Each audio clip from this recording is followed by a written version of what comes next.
So guys, we've been tricked again.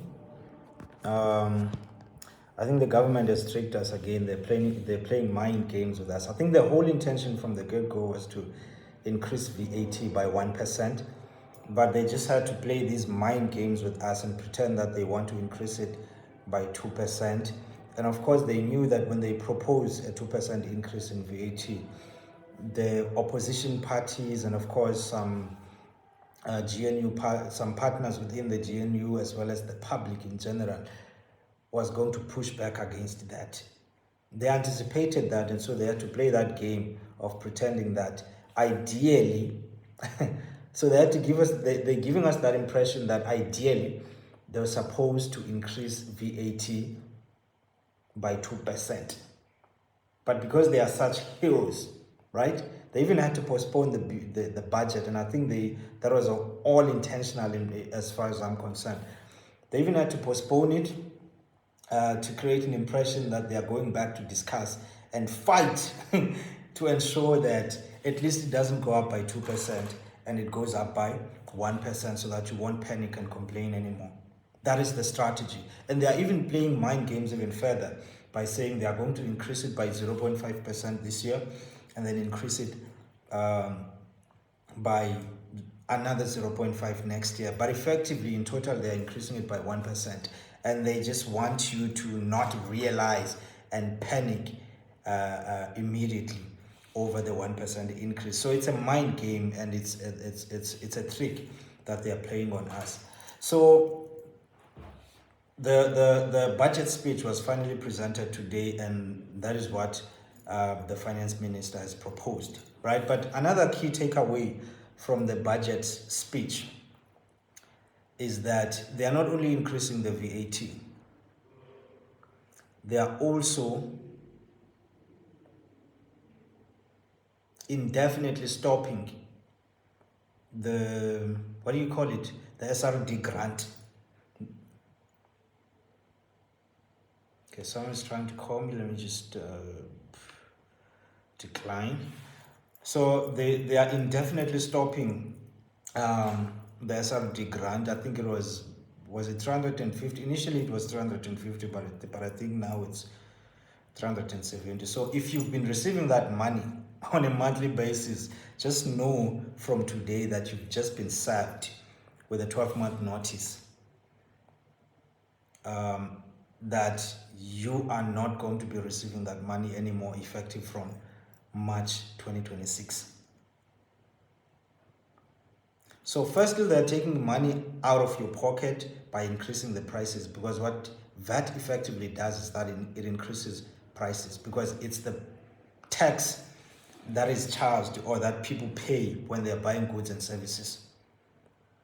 So currently it's 15%. So anything that you buy, just know that it's 15% more expensive because of VAT,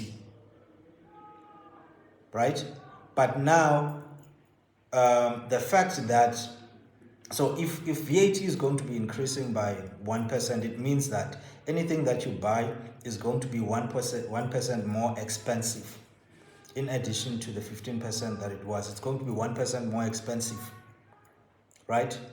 And this is happening in a country where people are already tipped over the edge as their incomes have been very low and very stagnant.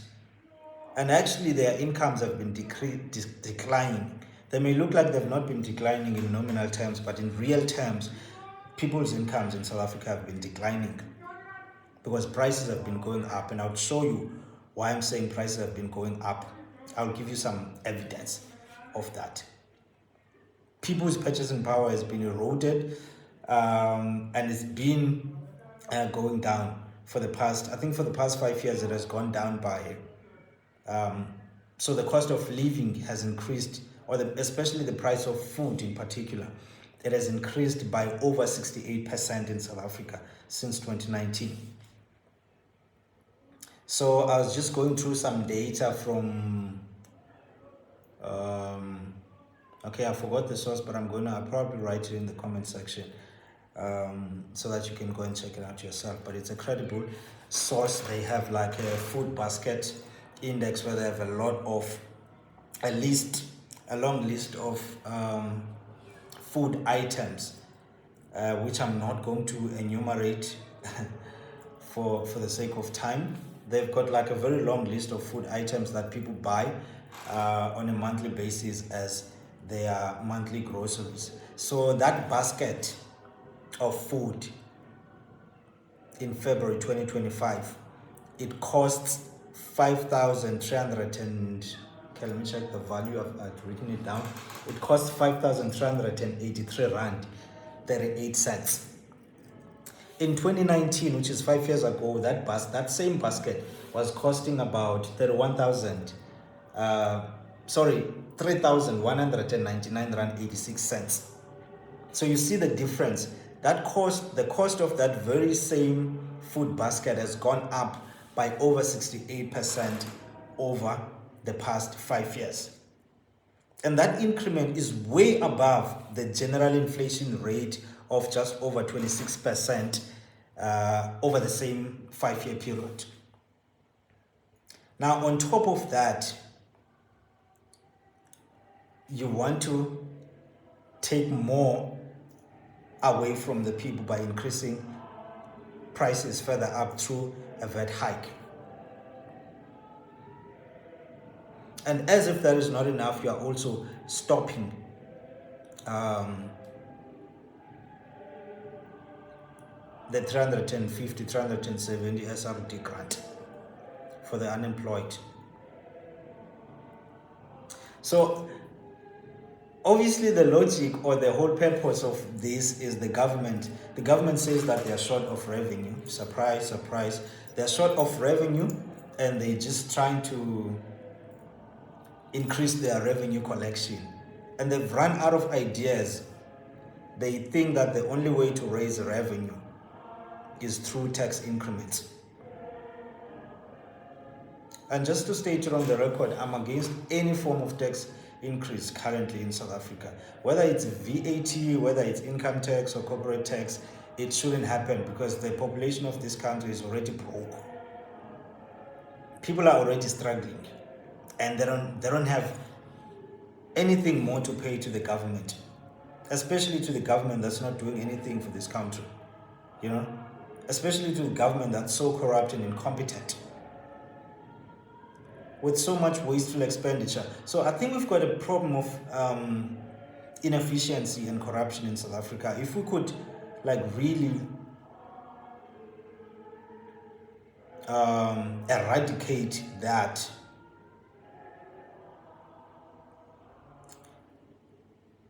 I think perhaps things would start looking up.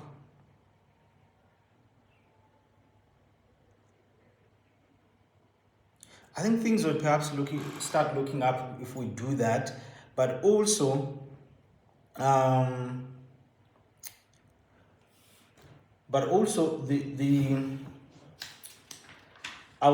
there's a study.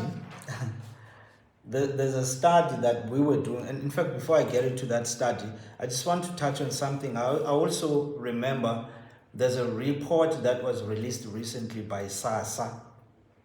What does SASSA stand for? South African Social Security Agency. Yeah. So their latest report shows that out of the 63 million people who are inhabiting South Africa, 7.8%, is it 7.8? Let me check. I think it's 7.4. Yes, 7.4%, 7.4 million people pay taxes. Only 7.4 million people pay taxes out of the over 63 million people who live in South Africa. And of those, 28 million people rely on social grants. So 28 million people out of 63 million in South Africa, they rely on social grant, which is almost half of the entire population of the country. They rely on social grants. But out of that 63 million people, only 7.4 million are paying taxes.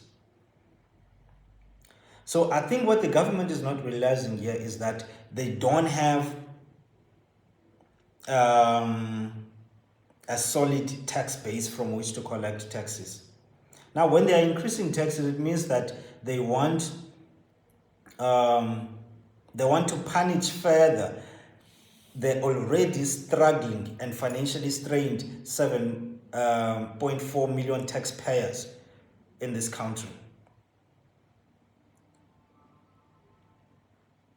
But they are not worried. I've not heard much about how the government is going to, what strategies do the government have in place to try and make sure that they grow the economy, attract investors and create jobs, because that is what they need to do. If they are able to create jobs in this country, I'll explain to you what that does. If the government creates jobs, it means the number of people who qualify to receive social grants is going to reduce, because once you start working and you receive a salary, then, especially if you're earning, how much, I forgot the threshold, but if you start working and you're earning like a relatively decent amount of salary, then you stop qualifying to receive social grants, and the government doesn't have a responsibility anymore to give you a social grant, right? So what that does is that it will ease the pressure on the government, on the fiscal, on the government's fiscus.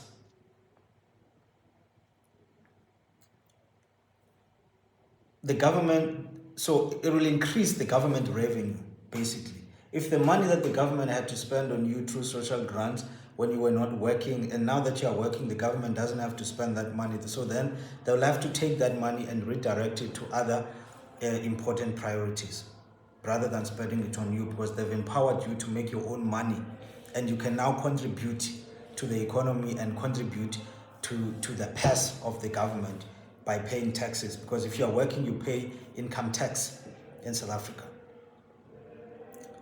But also the government, besides creating jobs, they also need to create a conducive and enabling environment for businesses to thrive in South Africa. They must be able to attract investors both locally and internationally. Now, if they are able to do that, those businesses are not only going to create jobs, but they are also going to pay taxes as well, in the form of corporate tax and other forms of taxes. That's more money for the government.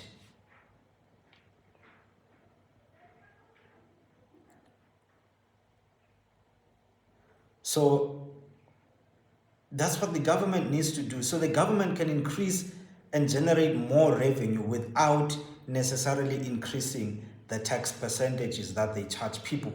They just need to increase and strengthen and solidify their tax base. That is not what they are doing.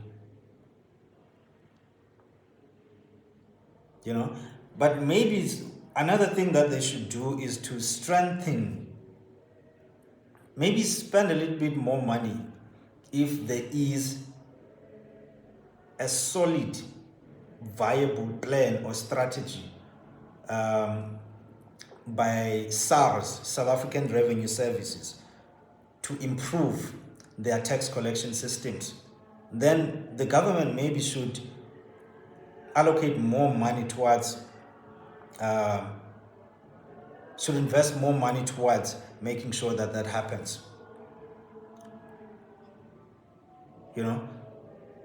That's what maybe the government should do to ensure that they get rid of any loophole that is there for tax evasion and tax avoidance. Because a lot of people, especially those big businesses and the rich individuals, they've got very creative ways of taking advantage of the loopholes that are in the tax system to avoid paying taxes to the government. So if the government could improve their tax collection systems, perhaps they would collect more money.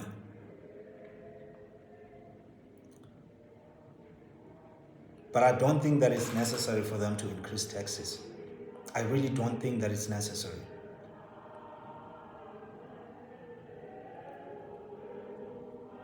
And I've had a lot of people saying that instead of taxing the poor, because effectively when you're collecting, when you're increasing VAT, you are hitting the poor more.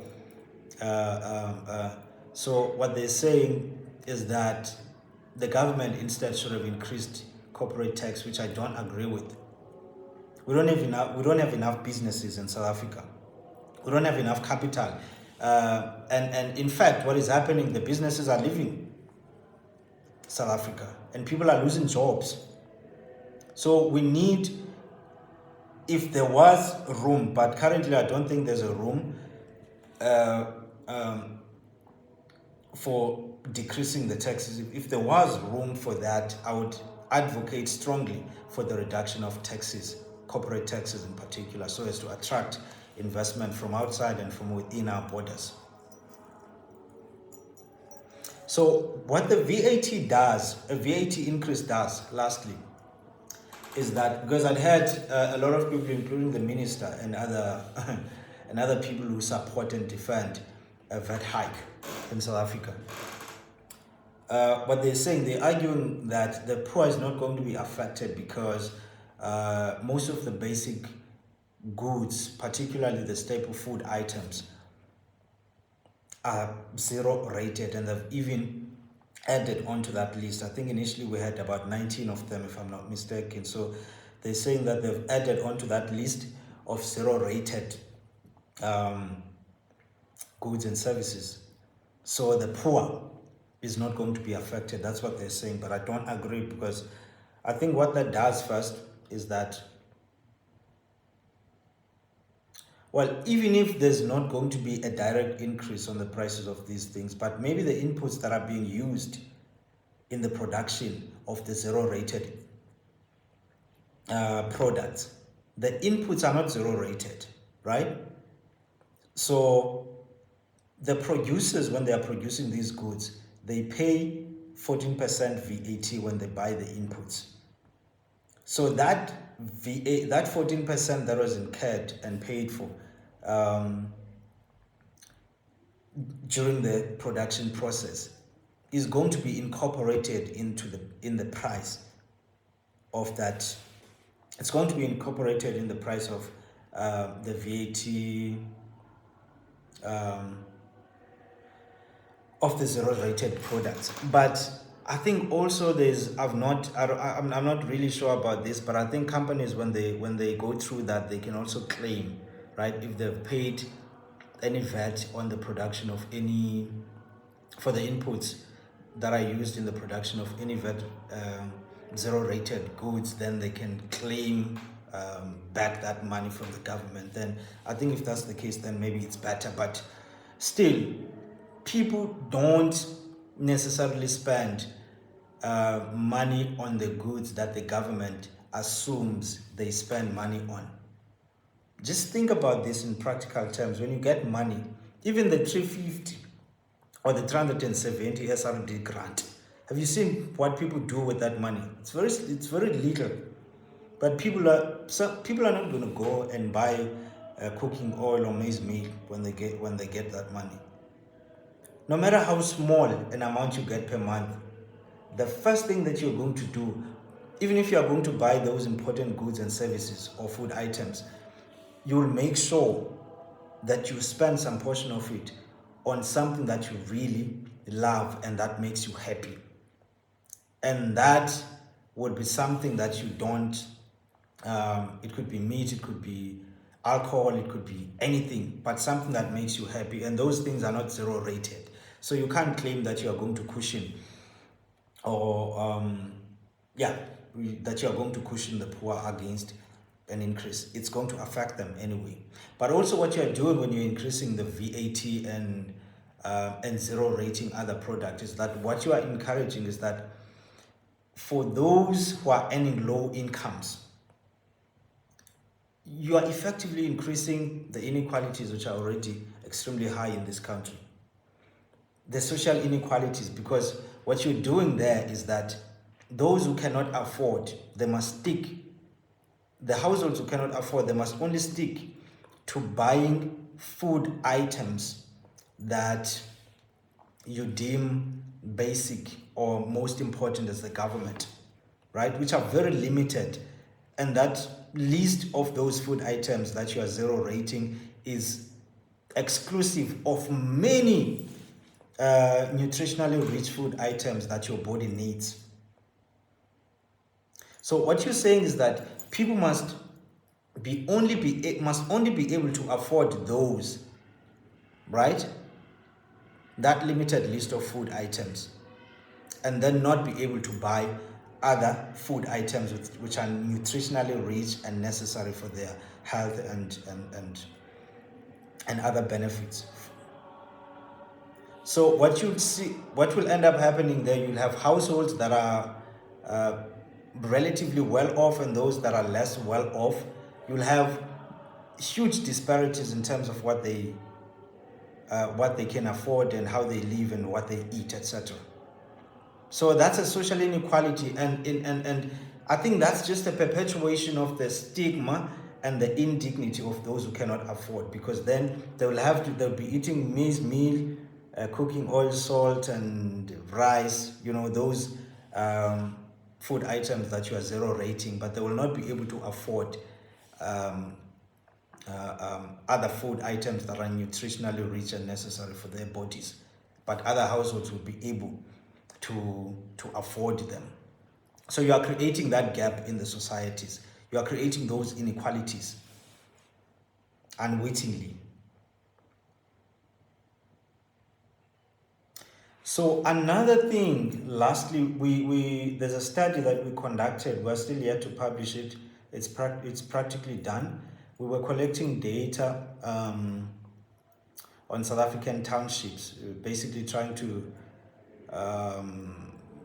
examine the pricing strategies that township businesses use, across different industries. I think we covered about 10 industries in townships, in Johannesburg, in Cape Town, in Gqeberha, in East London, so we covered quite a number of townships. I think at least 12 townships, if I'm not less than 12 townships, right? So we found that a cost plus pricing strategy was dominant among the township businesses. So a cost plus pricing strategy is that it means that when businesses are setting up prices for their products, for the products that they're selling, they sum up all the costs that they've incurred throughout different levels of production of that particular product, and then add a profit margin, because they're running businesses, they have to make profits. That's how they price them, most of them, right? And so what that means is that so that 5,300 and something cost of a food basket that I was telling you about earlier, that's the cost that you pay for a food basket when you buy from those retail stores such as ShopRite, Boxer, Spar, etc. It's for those who can afford the transport and who live close enough to be able to go to those retail stores, which are generally located or situated in towns, which other people don't have access to. So you've got people who live in villages. You've got people who live in townships where those retail stores are not there, right? So that means the cost of that basket for them is even higher, especially if the businesses that are located in those areas are using a cost plus strategy to set up their prices. Because those businesses will buy either from wholesalers or from those retail stores from town, and they will incur the cost, and then on top of that they will have to add a profit margin, right? So that means when they sell that basket to the people who live in township and to the people who live in rural areas, they are going to sell that basket at an even higher price, right? And the sad thing is that people who live in township and people who live in villages are generally people who are with low income and people who are asset poor. It's generally the poor that inhabits those areas, and yet they have to pay higher than those high income individuals and households and rich people who live in towns and closer to towns who can afford to buy from the retail stores and retail and wholesalers. So it's got, what is happening in South Africa has got far-reaching implications, and I don't think a lot of people realize